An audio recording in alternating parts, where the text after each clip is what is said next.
Recording in progress. Hello, everybody. A warm welcome to another edition of our Across Retail Talks. It is, by the way, the last retail talk in this year. And at the same time, I'm very sure that it is one of the most exciting ones. My name is Reinhard Winiwarter. I'm the publisher of Across Magazine. And I'm very, very pleased that so many people across Europe are here today. Our topic, in my opinion, also a very, very exciting one. We will talk about 2025 and also about 2026. And this with a very, very experienced C-level group. A top class discussion group is ready. Klaus Striebich, you know him very well, will, as usual, lead this discussion as an expert moderator and as my master of ceremonies. In the next few days, we will send a summary and also a video of this discussion via our newsletter and our website. I invite the audience to ask questions and to take part in this discussion. So that's all from my side at the beginning. Now I hand over to Klaus Striebich. Klaus, the stage is yours. Thanks very much, Reinhard. Welcome back to all our participants. And Reinhard, welcome back from your successful study tour from Dubai with lots of impressions and learnings. I hope we will see that in the next few editions of Across Magazine. You can be sure. Super. That is one of our tasks, that we are here and meet not only to listen, but also to learn. And of course, the experience from our colleagues are always very, very valuable. And this is the reason why we've invited this top class round in here. Four of my colleagues from the advisory board, so welcome. We have two very experienced ones from the talks, which is Cristina and Thomas, and of course two new ones, Avi and Marek. So welcome in the round. Great having you with us today. So yes, our real estate industry is of course facing still a huge number of challenges and lots of changes in consumer behavior, lots of exogenous shocks, and many economical and other expectations, even from the customer side. There's no doubt, ladies and gentlemen, a going concern is not longer valid, and many things have to be changed, adapted, implemented, innovated, or just made and done. On the other side, maybe there's only one question that has to be answered. This is my most beloved question currently when it comes to our industry, which is, where do we win and how do we play? This Across talk spots on what has happened in 2025. You see, I have asked ChatGPT and created a little pic about this headline, wrap up the year 2025 and predict 2026. So under my, this is the left shoulder, a successful year despite challenges. And we want to know whether this is true. Welcome, Avi. We do it in alphabetical order. Welcome, Avi. Avi is well known as Mr. Shopping Center in Turkey. So we know this since decades. You remember we have both organized the ICSC convention in 2014, quite a while ago. Something has happened in the meantime. What are you doing now and how are you, Avi? Let us know what you're doing and who you are. Thank you very much, Klaus. It's a great honor and pleasure for me to be here with you, with all these distinguished selected panelists, and of course, in an event of Across. I am trying to lead the Alkas group, which I have established in 1997. And after selling my company to JLL in 2007, where I became the country chairman of JLL Turkey, and then after that, JLL Israel, I'm back upon retirement from JLL. I'm back into my Alkas, but recently, alongside with my shopping center activities in terms of consulting and providing services, I am involved in the placemaking side of co-working, so establishing enhanced spaces, but again, in combination, in collaboration with the shopping centers around Turkey as well, in Turkey and in the neighboring countries. So I can consider myself as a humble servant of the industry now for more than 30 years, and very pleased to be here with you today. It's our pleasure. Thanks, Avi. Cristina, it's not the first time that you're with us, so we know it's also since several years, not to say decades, but lots of things have changed and developed in Sonae. Please let us know a little bit more, Cristina, and welcome to that group. Thank you, Klaus. Thank you, Reinhard. Thank you for the invitation. And thank you to all the colleagues of the panel, because for sure this will be much more richer with everyone participating. So yes, I work for Sonae for 30 years. Sonae is a real estate company. I'm in charge of the property management and leasing side. So I'm an executive director. I've been in several roles inside Sonae and for more than 30 years, as said. At the same time, I'm the chairwoman of the Portuguese Association of Shopping Places, with more than 95 members and with very good view on the industry. So more than happy to be present here. And not to forget, there's also a little change in my home turf. So you are now have grown with Sonae Germany with a huge number of new projects. That is a factor that I'm using a little bit late when talking about because in Sonae we are a real estate player and we develop real estate, but one of the biggest chunk of our services is on the investment and on the property management side. The acquisition of RAM was one of the most important milestones of 2025. So when it comes to the milestones, I'm going to repeat myself. And again, a big step on the service component and on increasing us as one of the most relevant platforms on property management services in Europe and new markets. So congratulations. Thank you. Marek, you are a new member of that group, so very warm welcome. It's nice to have you here. And first of all, congratulations to your appointment, being the next CEO of NEPI Rockcastle. Please give us a hint who you are, what you're doing, that our audience know who we will see much more often in the near future. Thank you, Klaus. And I hope after this panel you will keep on inviting me, like you said, you will see me in the future. I hope I will meet the high-level criteria of this call. So let's see. I'm sure.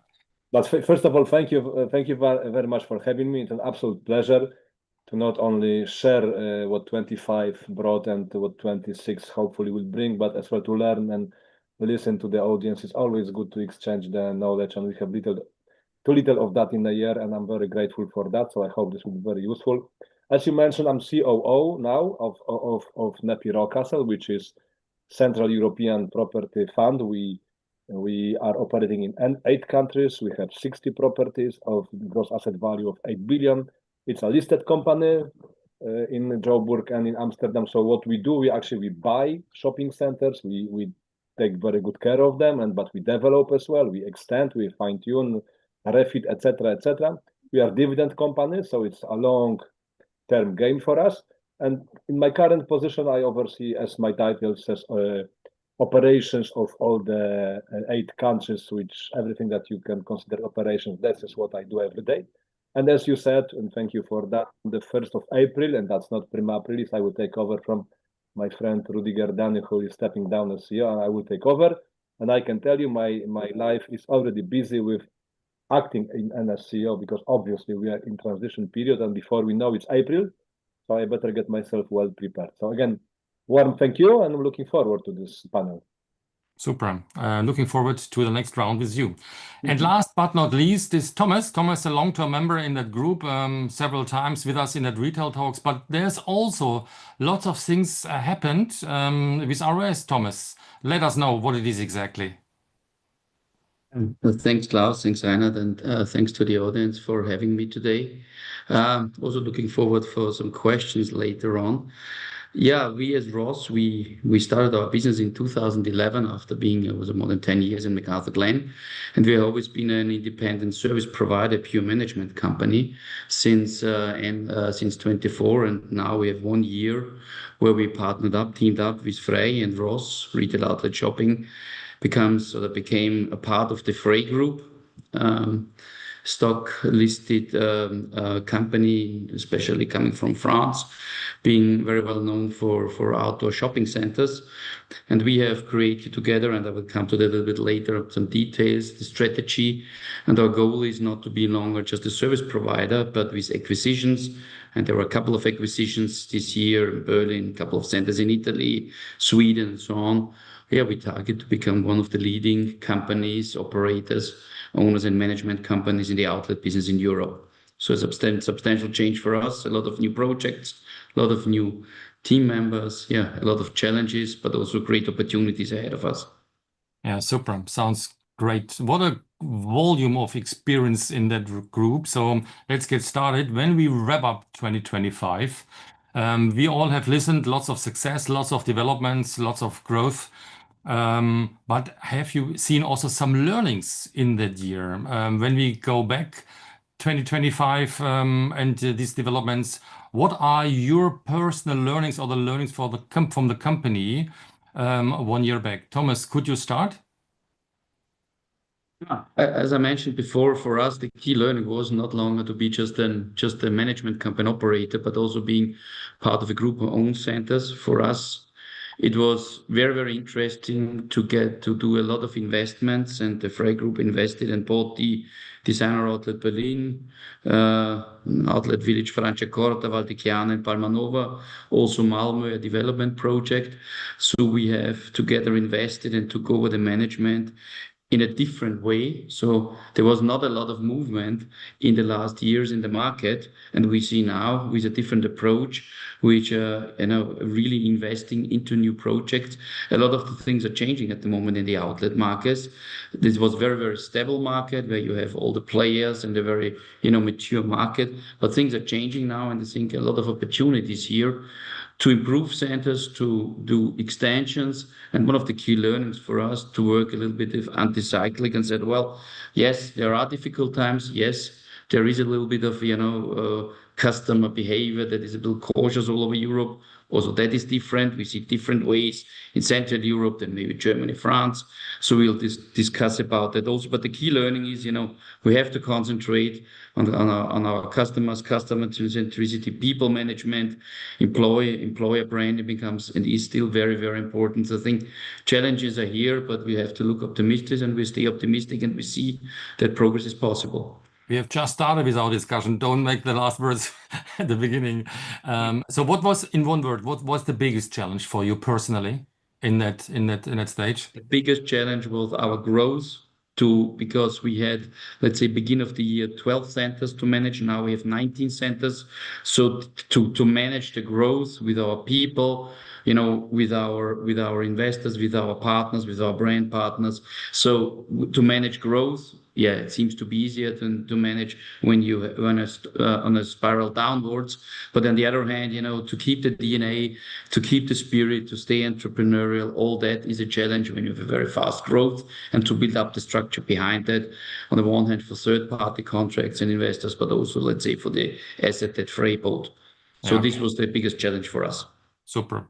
Thanks for that, Thomas. Marek, if I would ask you as the current CEO or the CEO in 2025 so far, what kind of milestones have you seen and managed and worked out? Do you have an example for us?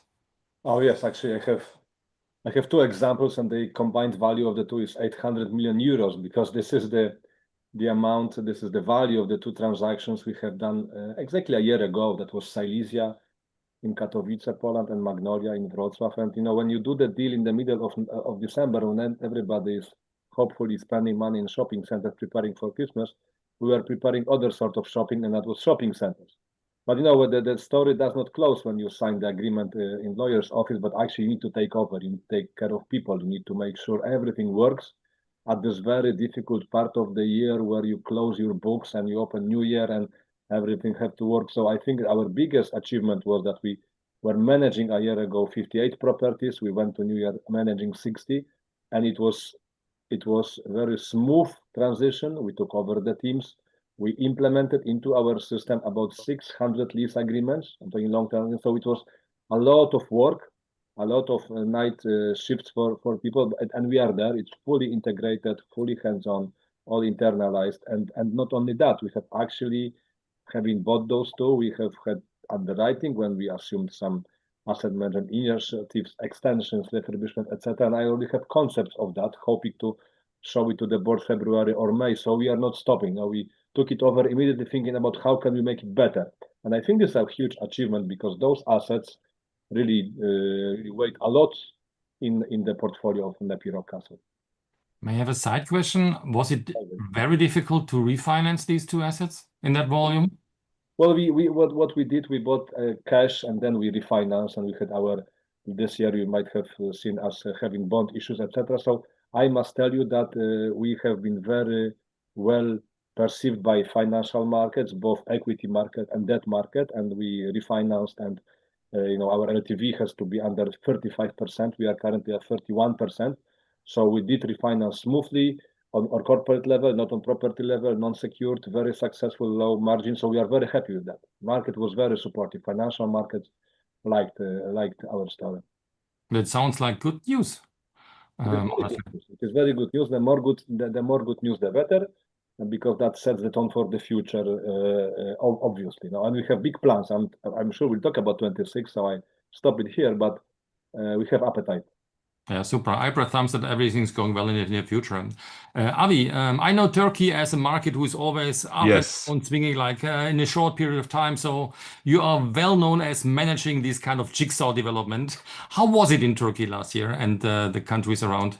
It was tough and difficult for Turkey specifically because that year, I mean, the 2025 year was a year of recalibration rather than expansion. And retail real estate shifted from adding GLA to improving performance per square meter. So trying to make good use of technology, trying to make good use of know-how. Even though we saw slower development pipelines, but we are now witnessing faster decisions around redevelopment, mixed-use integration, and definitely operational efficiency. The real headline, however, was the consumer. The consumer being younger, more selective, more value-driven. I hope we will discuss about consumers further ahead. But under this understanding, the assets that understood this shift in terms of the consumer market, they performed better. Those that could not, abide with the changes, they fell behind.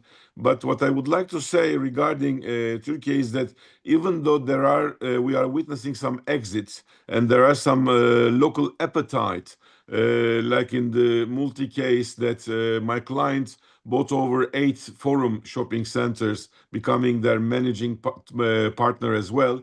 But still, we have the major players in the marketplace, like ECE, like local Renaissance, the local Nata Group. So out of the 445 shopping centers existing in Turkey, with a total leasable space reaching 14.5 million square meters, we are now witnessing expansion outbound.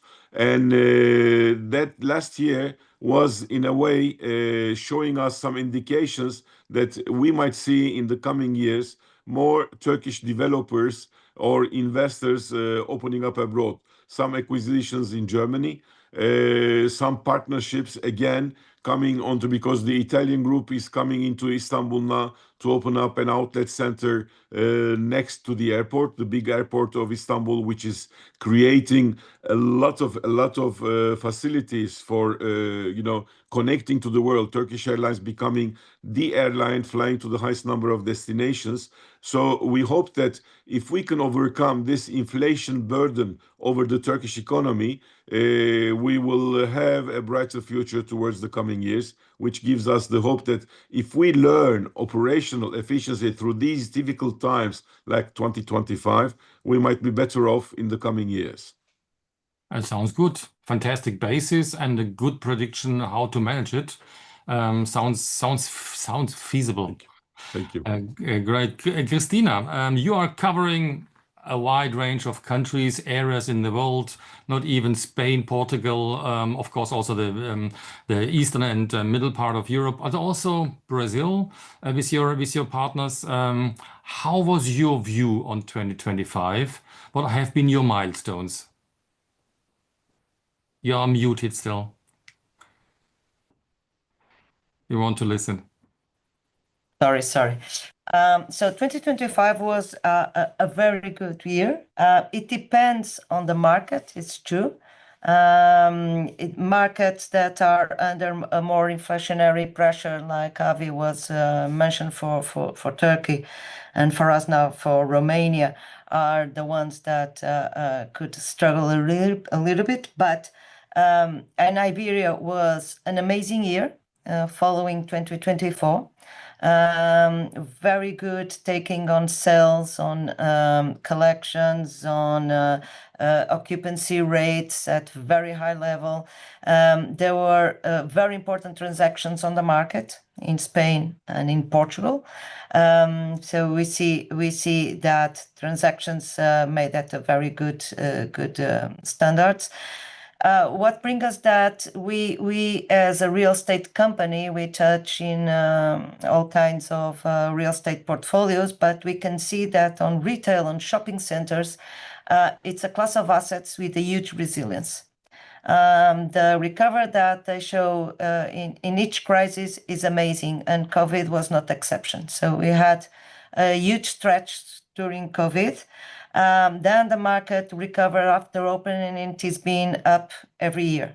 Okay, and 2024 and 2025 were amazing years, good reversion rates, good tenants. Of course, we need to keep monitoring on the key topics that Avi was mentioning, which is we have to be faster in the sense of how we react to the changes, how we adapt to the changes, and the owners that understand that are the winning owners, because they sometimes is not only a question of rentability or profitability, is to prepare the asset for the future. And we see that the ones that understand the name of the game are the ones that after have a more resilient asset. Nevertheless, it has been really a very good year. In Italy, of course, we are seeing more struggle. In Germany, even with consumer confidence always a little bit down, we've seen a good behavior. We believe a lot on the German market. That's why I made the acquisition of RAM. So it is a little bit different, but I think that when it comes to retail and to shopping centers, we see how well this class of assets really deliver results. Thanks very much for that insight, Cristina. And there's a good momentum on the one hand. On the other side, you said something very crucial or important, which is we need speed. So speed in the changes or in adaptation is somehow key for success, and let's go deeper into it. So thanks for your first insight for the wrapping up of 2025. So let's close it and open the file for 2026. Because we shouldn't predict it, we should manage and make it. So therefore, it's our job to have a good or a better 2026. And you see, when I ask ChatGPT, the first and most important, let's say, I would say, commendation was have a look on, double down on customer centricity. I would love to ask you, Cristina. I start with you, if you allow. Is ChatGPT right? Yeah, totally. In my view, totally. Customer centric. The more we know about the customers, the better we serve. So customers want efficiency, experience. They don't want to be played with things that they don't need or are not crucial.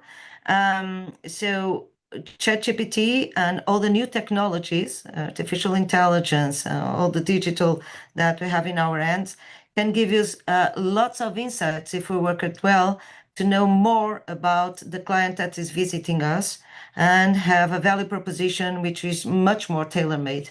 And that, for sure, that the clients will be more loyal and will like that experience. So consumer-centric is absolutely crucial, and how we work the data and the fast we work the data, the better we'll be prepared. So for us, it is a key topic. If I have to choose a key topic on 2026, it will be the digital, it will be the integration of artificial intelligence in knowing better the customer, and on procedures in being more efficient with less cost. I think that's a very good management, I would say, exercise. Avi, if you see loyalty of customers to retain them, to let them come back, is it also manageable in Turkey? You're unmuted. Sometimes we forget to open ourselves. I am fully aligned with Cristina, and yes, you are right. Although challenges are increasing, but still rents and yields are not increasing as much as the challenges. Hence, within my 30 years in the industry, I've learned that every new normal demands one thing above all, the flexibility.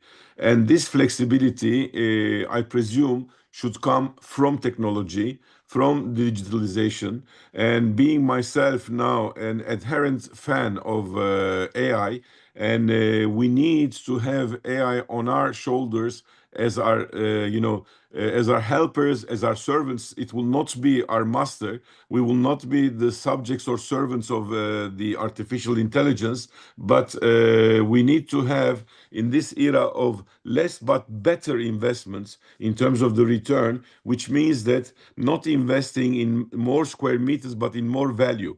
To give you just an empirical or example for that, when I was a center manager 34 years ago, the food space allocated in Ak Merkez, one of the award-winning shopping centers in Istanbul, was only 9.5%. When we opened Zorlu Center, again another world award winner, in Zorlu Center, that has risen to 28.5%. When we opened the Galata port, the cruise port of Istanbul, just 2 years ago, the food and beverage and the leisure and entertainment is now 48%. So we need to follow these changes. I know in the outlet centers we were not accommodating much space for food, but as we need to keep people more, the consumer more in our centers, because what we play on 4 shares when we are working, serving a project, is that the share of mind should be the first, so that our project, our center should come to the minds of the consumer first.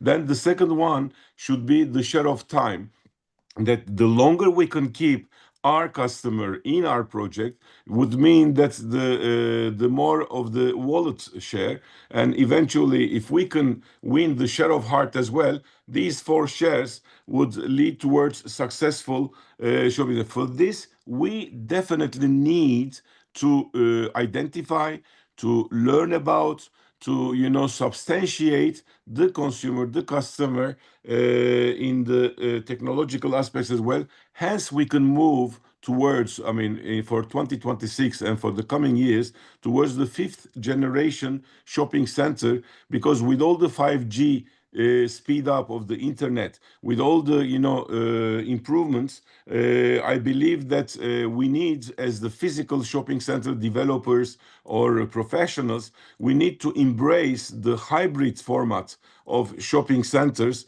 which can house even the e-commerce within our boundaries, so that the e-commerce should help us to improve our sales, maybe longer working hours for deliveries, because delivery, I think, is one of the obstacles on the e-commerce deliveries. So we need to add up the experiences. Hence, I do believe that the future will be better through technology, through artificial intelligence. Thanks. That's a great statement, Avi. Lots of things to do. And Marek, you are covering the CEE region. What's your view on that? Thank you. I would actually like ChatGPT answer on doubling down on customer centricity, and will ask ChatGPT, who is actually my customer? Because this is key question. And when I think about our shopping centers and about 350 million passing our doors every year, I think about those customers as actually Those people as customers of my customer. So if we say customer centricity, as NEPI Rockcastle focusing on tenants primarily, that's the key. Without tenants, we have nothing. And this is my underlying foundation for any decision we make, because it is our customers named as tenants that bring my footfall into the shopping center, not the other way. And this is actually, for some people long living in the industry, this is quite an eye-opening sentence, but actually this is what we have. And we start, and yes, of course, we start there. So I agree with ChatGPT if understood as tenants. And obviously, I'm a bit exaggerating. I love our customers, and we do a lot to make their life easier, better, and touch and feel of shopping centers and of the amenities and all the support. To give you an example, in Bonarka, if you are in food court, press the button in our application, concierge comes and bring the table for your kid. These things are important. But the customer came there because there was food court, because they wanted to eat. I do the secondary kind of service to some extent. So this is where I agree, but I differentiate the two worlds, which sometimes comes not easy, but this is how I define. And I look into the future as customers being more picky, looking for quality, much more educated. ChatGPT is a huge tool for our customers, our visitors to shopping centers. They become very educated. They know what they want to buy. It's no longer times of fashion comparison shopping as we used to know it. The customers know what they want, and then they buy more. And that's another big shift, but it's actually quite good for shopping centers if you play that right. So that would be my comment on what ChatGPT would say. I would love to have more chat with ChatGPT to see what he thinks. Maybe I will do. Yeah, thanks, Marek. So honestly spoken, this is always what I define as the cycle of success.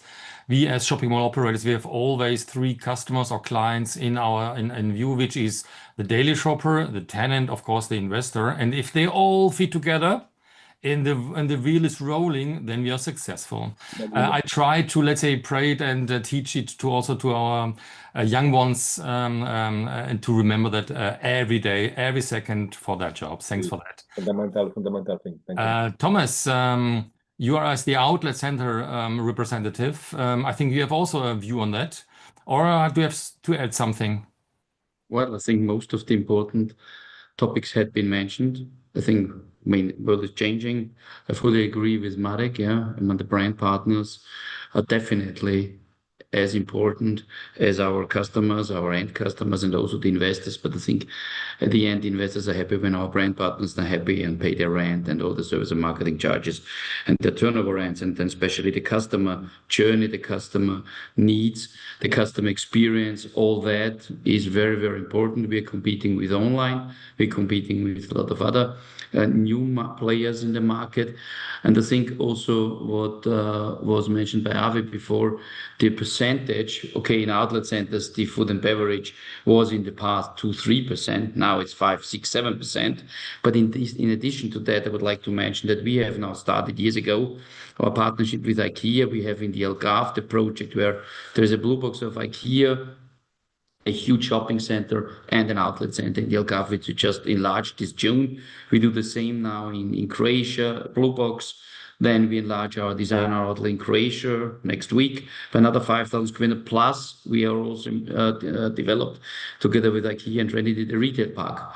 Also in Zaragoza, also in Krakow, a new center, there's a retail park with the same owner than the outlet center. So the more the location becomes more and more bigger and bigger, and that's important. Leisure is part of it, entertainment, cinemas, I don't know, whatever you have, indoor go-kart and stuff like that, parallel to the outlet center. But definitely, I think for the outlet, is always the way you have to create a destination, and the destination needs to be following the USP. So for the outlet, very clear, whatever we bring to the centers, we need to keep the USP, get the customers or bring to the customers what they expect, the classical outlet brands.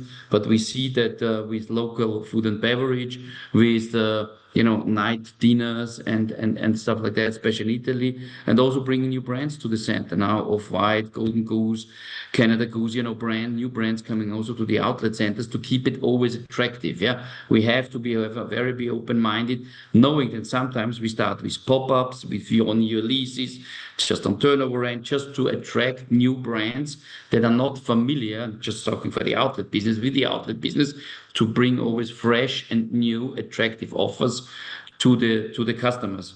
Hospitality is a big topic. We talked about AI and all the different opportunities with that. But at the end, we need to listen to our customers. And what we get a lot of data now. Yeah. So there are various methodologies, surveys, other data via this and that. But how do we really analyze the data in the right way? And how do we, with the very different channels we have now, all the different social medias and all that, how do we approach the customers and how do we approach the right customers first? I think this is one of the big challenges we will face next years.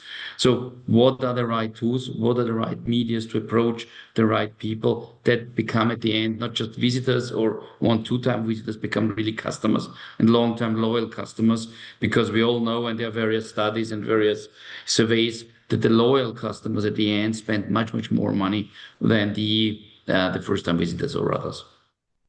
Super perfect. So that fits perfect to the first question from the audience, to be honest. So the first question arises. So I would love to keep the audience curious. So I read it because he said, "Dear panelists, I would like to ask you, in which specific areas of your mall operations and development do you expect the biggest real benefit from technology in 2026?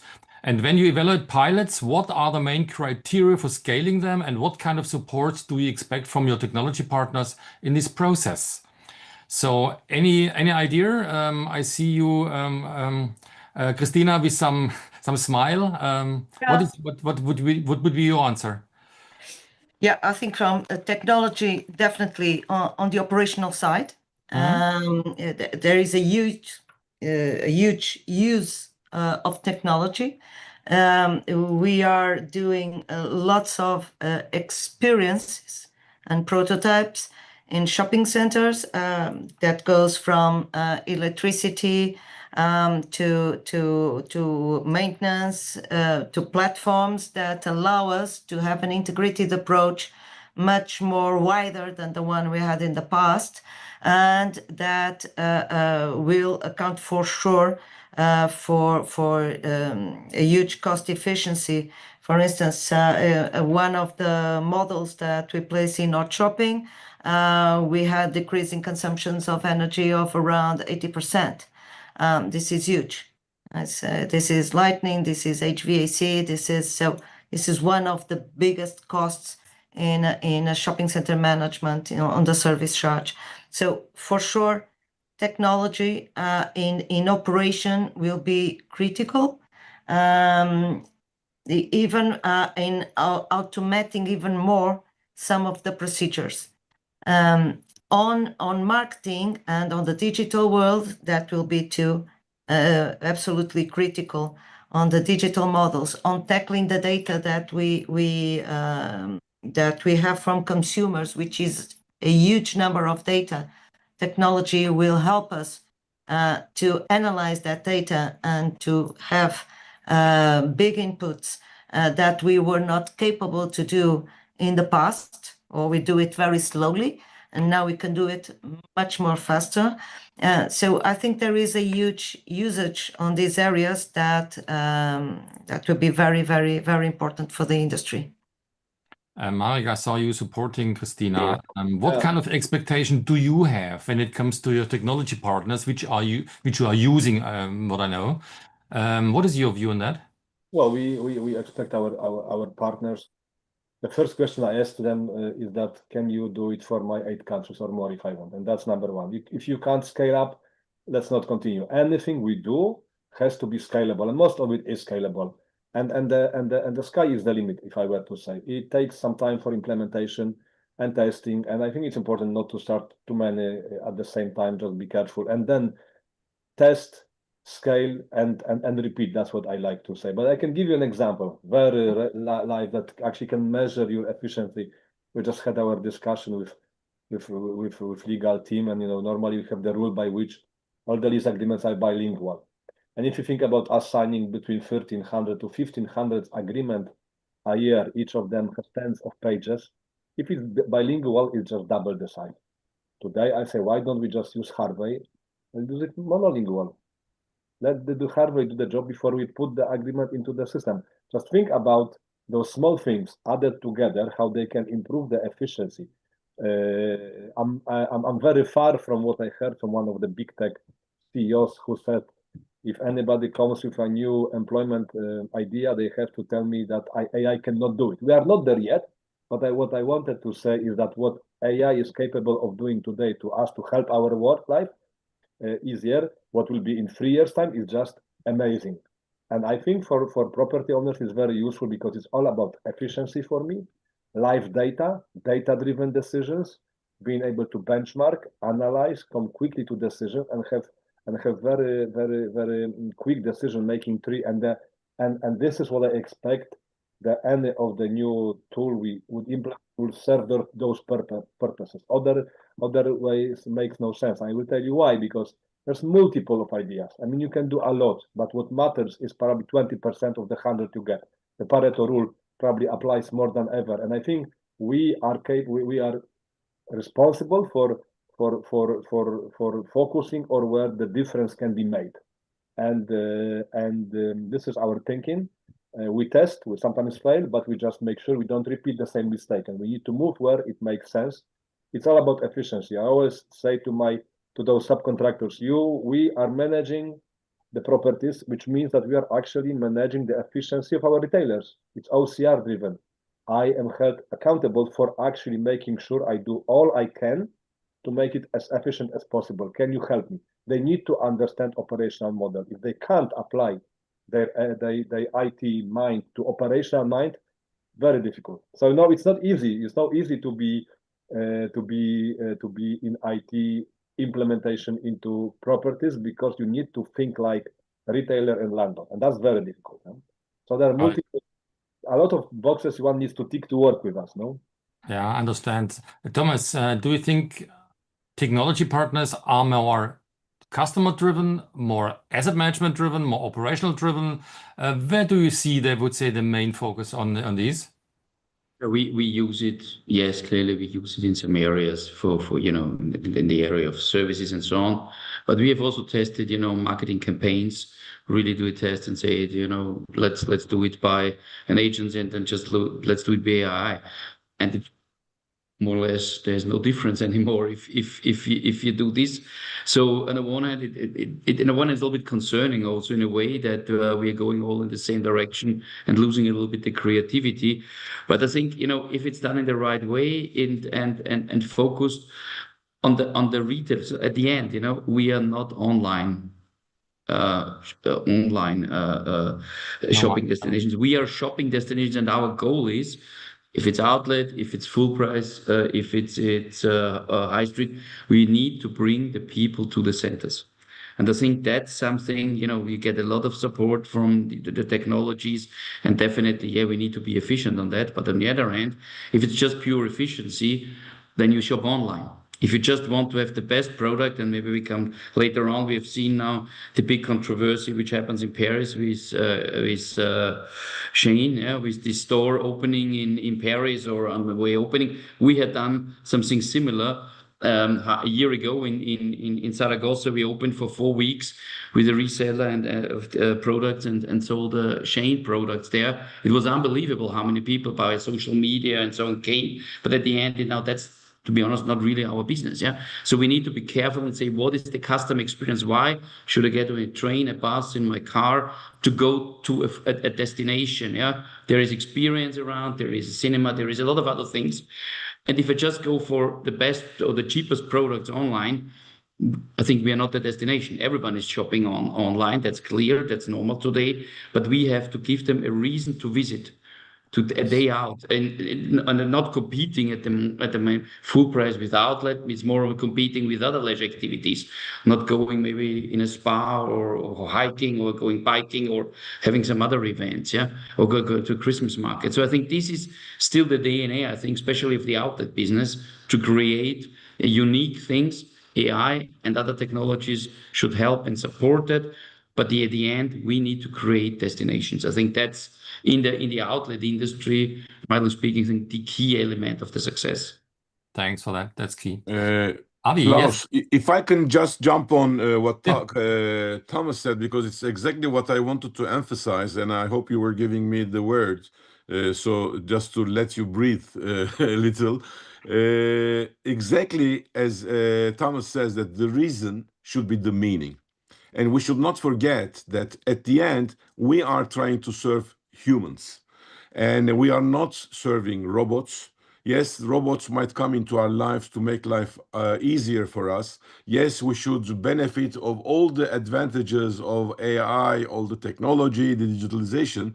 But myself, being a member of the generation of the baby boomers, we were taught that the marketing was 4 P's. It was product, price, promotion, and place.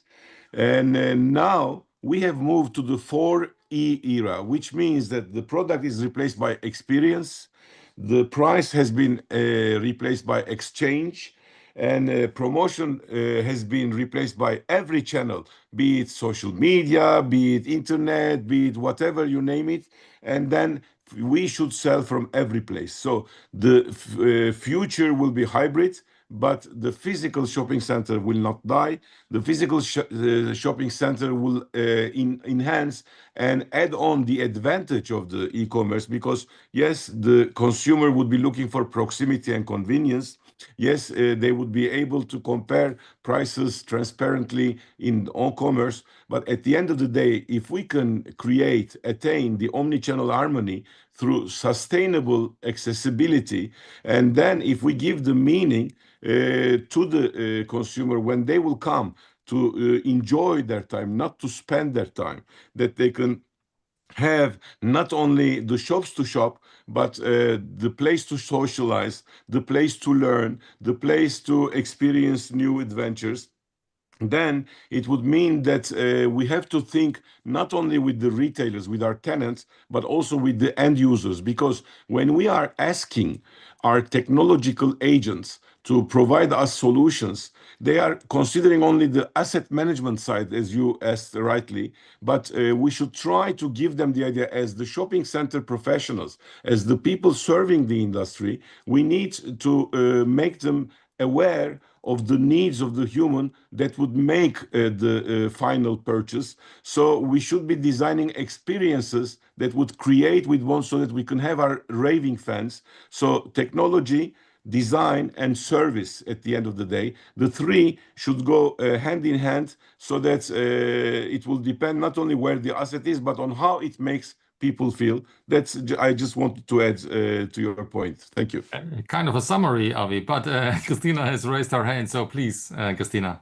No, just to add on this, because and to add on to what Avi, and I think we are all in agreement. So we were talking about the technologies applied, not that that they will replace whatever the visit is. And I think that although we have lived COVID, which was a very traumatic issue, for the industry, it took us to it was a stress test.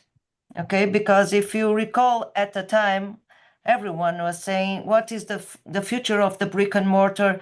And with internet and all the sales on internet, and the shopping centers were not going to survive. And then we came with COVID to a situation where everyone was selling online. Otherwise, there was not other possibility except for the grocery store. So.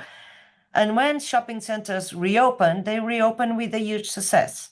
So the social role of shopping centers and the importance for communities were extremely nascent, and I think that we are all in agreement. So, and if we look in our countries to the level of penetration of internet, we can see that is more or less on the same level of 2019, which means that people, they really like to socialize, to go to shopping centers, to go with their friends, with their family. And that's why F&B is been growing, F&B areas has been growing so much, because it is one of the differences that we can offer and where people can be together and again can socialize. So I think that that was how it showed how resilient shopping centers are and how important they are for their communities. Very important commendation. Thanks very much, Cristina. As time flies, I would love to stick a little bit on our major topic, which is, let's say, the prediction of 2026 and the double down on customer centricity. What are your, that's next question, what are your, let's say, dominant direction for 2026? Also to show to the audience, and how to lift the consumer confidence or the consumer's mood, or to open their wallets to make more, let's say, sales and results, to make that run. Marek, do you have any idea how to manage this, or do you have proper ideas? Well, actually, we do have ideas. When you speak about 26, it's multidimensional. Actually, I think, we have applied our 4 pillars module for growth, and actually each of the pillars replies to, let's say, another customer group intention, because one pillar is extracting value from existing portfolio. It's nothing else than reinvesting capital to make our shopping centers better for the customers, for the look and feel. Because I very much agree what I heard, and I could summarize it in one sentence, which is that human beings are social animals, and that is nowhere to go in near future. I just chat with my 14-year-old daughter and 16-year-old son. They don't like online. They do it in the absence of other choice. So that's a good symptom for the future. But then you look at about other pillars of growth. Well, we invest in energy, and that serves the purpose of our customers as being responsible residents of the world. We just want to using as much energy as we use. We should use it from renewables. This is sort of thinking about the future of our industry, because ESG is a big thing. We know it's coming. Then it's about acquisitions. We are very open to buy, but then again, whenever we buy something, there are criteria for buy. It has to tick a lot of boxes. I don't want to mention them, but all that we have said today, any new target of acquisition must tick all the boxes that we have mentioned. So I will not repeat myself, but it can only tell you that the potential target list is narrowing in a way as the market moves. So, and then the developments, where we operate in Central Eastern Europe, there are still white spots, and we will develop. But when you look at our new developments, look at Craiova, look at Promenada Bucharest, I mean, those buildings have the very latest technological features. The amount of food and beverage there is in Promenada Bucharest, we will do commercial theater, we will do state-of-art fitness with swimming pool. The amount the amount of thinking around how to make it unique, how make it more multi-use for our customers has never been that high in our company, and that will not change, and that's good, because there's one common thing for all the ideas we go.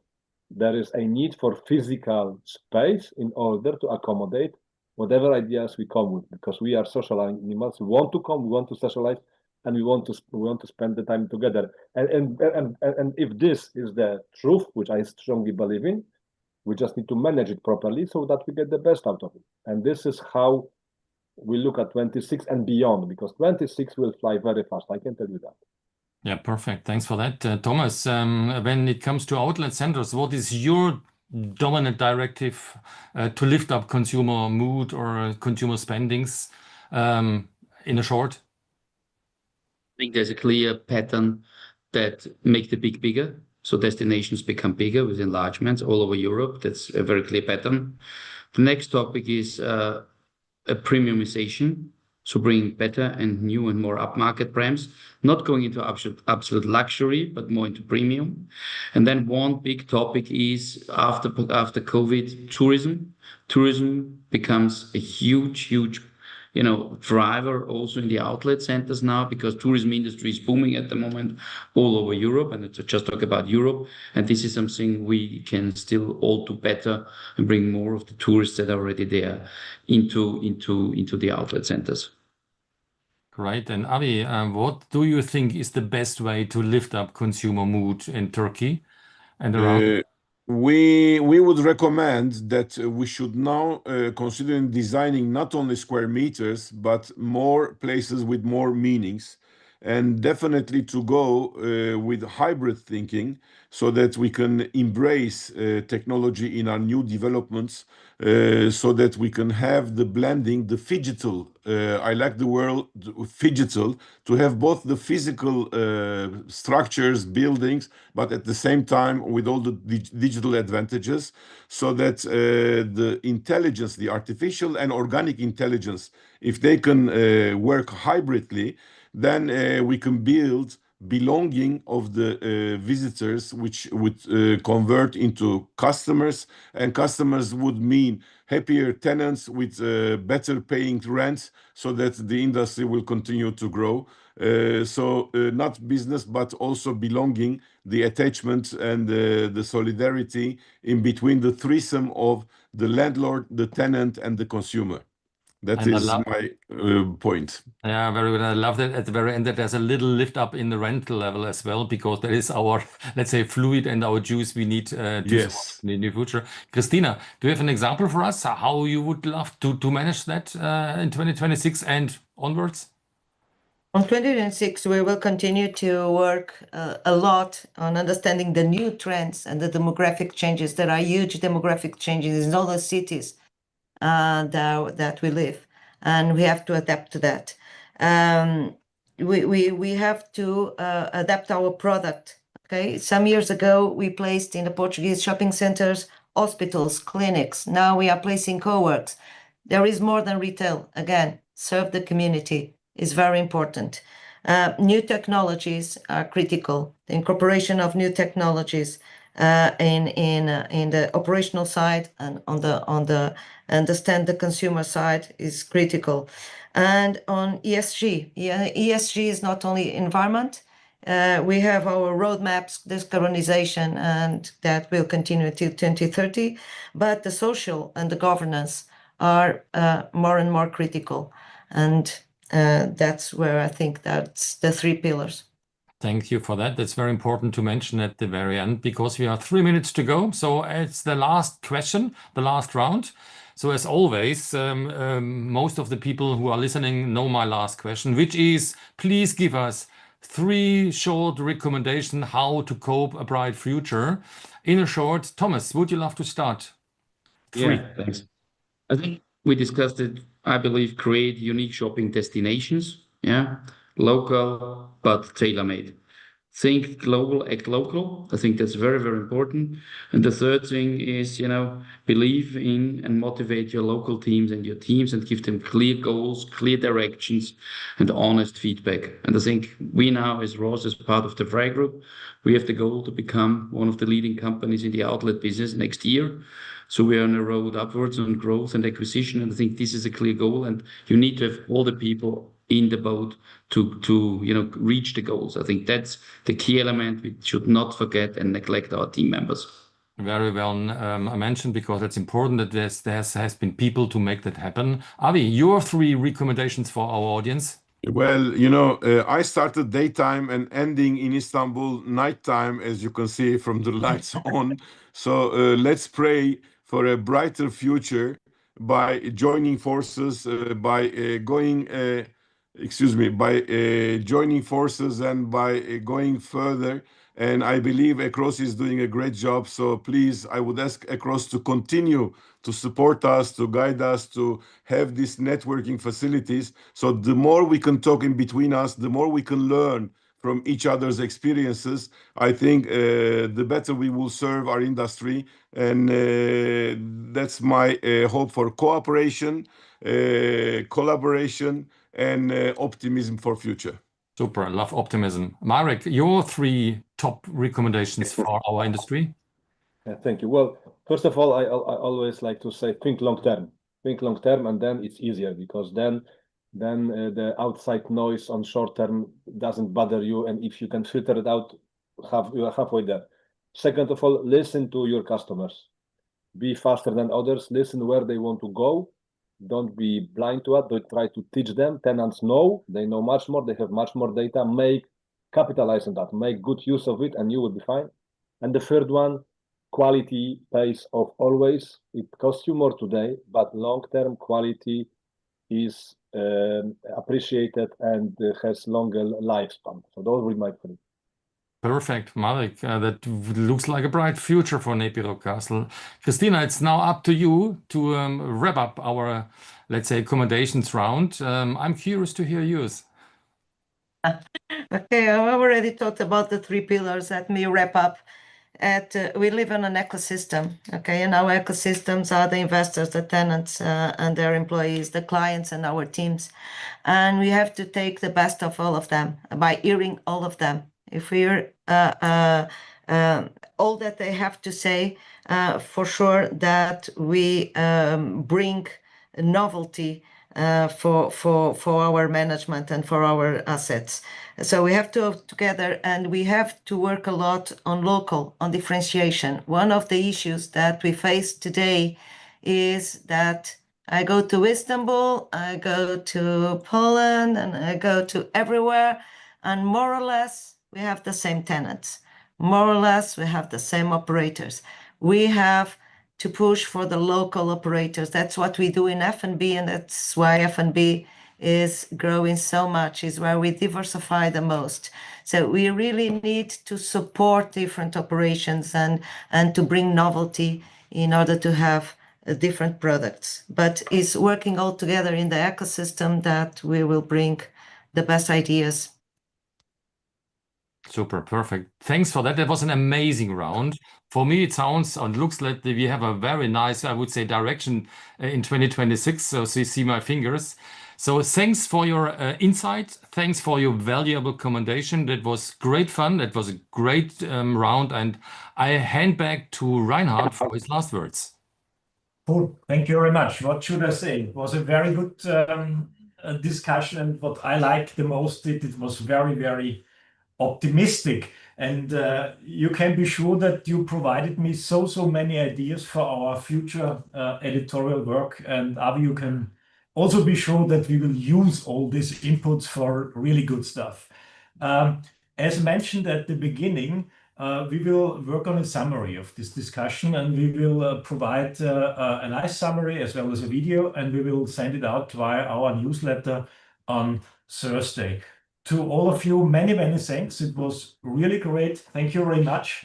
Thank you also to our audience for watching. And I hope that we will see each other at one of our next across retail talks. And yes, at the end, as this is the last retail talk for this year, let me wish a great Christmas and holiday season and a great start into 2026 to all of you. So, greetings from Vienna and goodbye. Thank you. All the best. Bye. Bye. Thank you. Thank you. Bye-bye.